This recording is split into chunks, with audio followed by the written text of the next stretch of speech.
بسم اللہ الرحمن الرحیم نحمدہ ونصلی علی رسولہ الکریم اما بعد۔ محترم ناظرین کرام، ایک صاحبہ ہیں الوینہ خان، ان کا سوال ہے مفتی صاحب دائن نیم کیا حضرت محمد کا نام ہے اور اس کا مطلب کیا ہے؟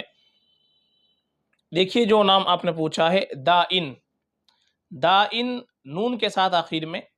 یہ حضرت محمد صلی اللہ علیہ وسلم کا نام کہیں سے کہیں تک نہیں ہم کو ملا ہے، یعنی یہ حضور پاک علیہ السلام کا نام نہیں ہے۔ البتہ جو لفظ آپ نے پوچھا ہے دائن، یہ عربی زبان کا لفظ ہے اور دائن کے معنی آتے ہیں قرض دینے والا، قرض خواہ، تو قرض دینے والے کو دائن کہا جاتا ہے، اور مدیون کہتے ہیں وہ شخص جس کے اوپر قرض ہو، جو قرض لیتا ہے۔ تو دائن نام معنی کے اعتبار سے اگر دیکھا جائے، رکھنا چاہے تو آپ رکھ سکتی ہیں،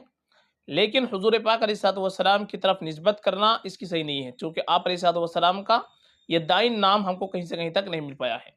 اس لیے بہتر یہ ہے کہ آپ اپنے بچے کا نام رکھیں تو انبیاء کرام علیہ السلام کے ناموں پر نام رکھیں، صحابہ رضی اللہ عنہم اجمعین کے ناموں پر نام رکھیں،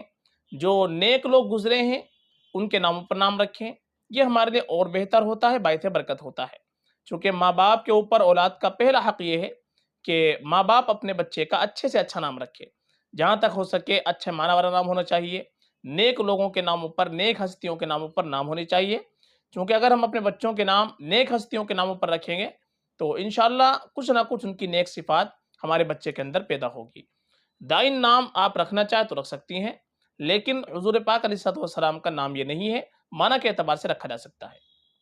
فقط، واللہ اعلم۔